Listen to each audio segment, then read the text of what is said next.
Nakakaintindi. Siguro doon sa mga may edad na Andoy, eh, mas maganda talaga sa mga estudyante tayo tumutok. Ay, mga bata muna. Alam ko na gusto sabihin, may iba dyan may edad na, may functional literacy, nag-vlogger pa. Congressman Roman Romulo ng Pasig City, Chairperson House Committee on Basic Education and Culture. Congressman Romulo, sir, magandang umaga po sa inyo. Sa Orly Trinidad po ito, sa Yes, DCWB.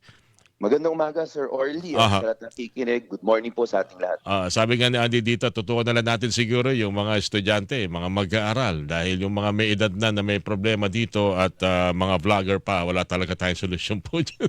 Pero may nakikita ba kayo dapat nating gawin, tiyakin na total meron naman tayong pagkakasuwi-tuwi na makipag-usap sa DepEd at maging sa CHED kung kinakailangan para pag-usapan itong kakayahang magbasa pero hirap umunawa ng ilan sa mga Pilipino, Congressman? Yes, Sir Orly. In fact, itong nakaraang Kongreso, nung 19th Congress pa lamang, marami na tayong mga panukalang batas at mga resolusyon na nakita natin ini-implement na ngayon ng Department of Education. Kailangan talaga, Sir Orly, tutukan na lang yung reading comprehension at math grade level. Kasi sa totoo, nakakabahala po yung datos na nilabas ng PSA. At Sir Orly, sa totoo, even yung datos ng PSA po na yan ay kailangan pa rin po talagang himayin at siguraduhin na very accurate po siya. Kasi sa totoo, nag-adjustment lang sila sa mga standards nila kaya lumabas itong napakarami na functional illiterate. Pero sa totoo, baka mas marami pa na hindi rin talaga nakaka-capture dahil hindi naman ganun ka-accurate yung unang pagkuha nila ng mga survey nila.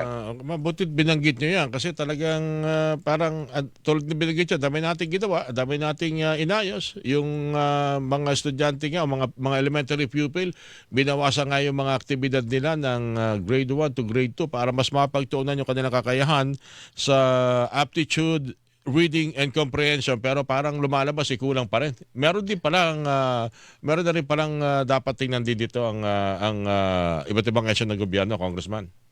Yes, unang-una Sir Orly, itong pagtutok sa reading comprehension. Sa totoo meron mga ginawa noon, pero itong current na academic calendar na ito, dito po talaga inuumpisahan ng Department of Education yung pagtutok. Example, yung grades 1 to 3.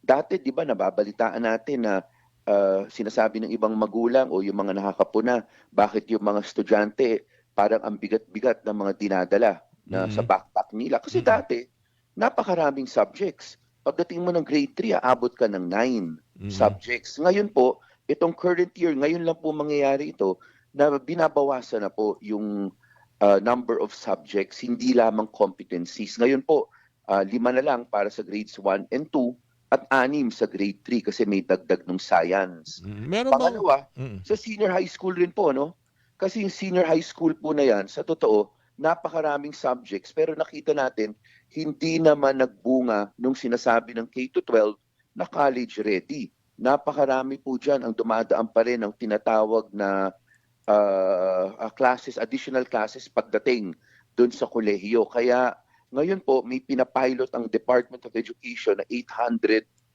senior high school na mga paaralan para tingnan natin, binabawasan na rin po yung subjects. Nakatutok na po siya sa functional literacy. Yung marunong reading comprehension talagang pinakamahalaga. yung nga po. Kaya nakausap po si Secretary Aguda ng DICT.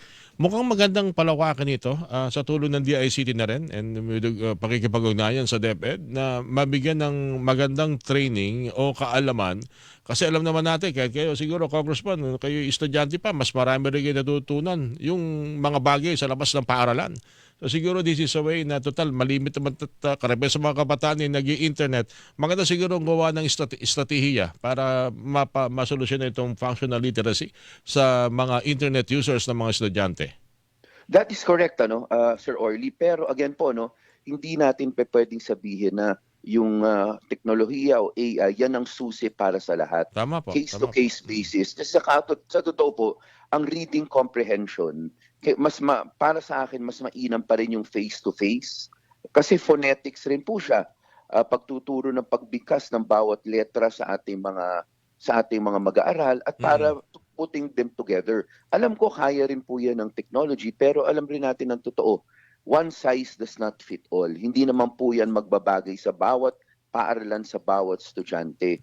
So on a case-to-case basis, pwede po yung i-apply. Pero again, it is not a panacea po for the problems of reading comprehension. Okay.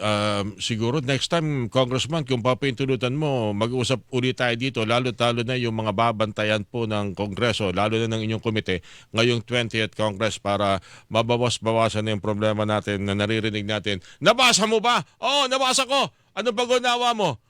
Teka, basahin ko ulit. Sige po, Sir Early, anytime. Thank you, sir. Sa ulitin mo, Congressman Romulo. Ingat po kayo. Salamat po. Ang Chairperson ng House Committee on Basic Education and Culture, Pasig Representative Roman Romulo, inyo pong napakinggan. Thank you, sir. Hilingan, walang Pinoy.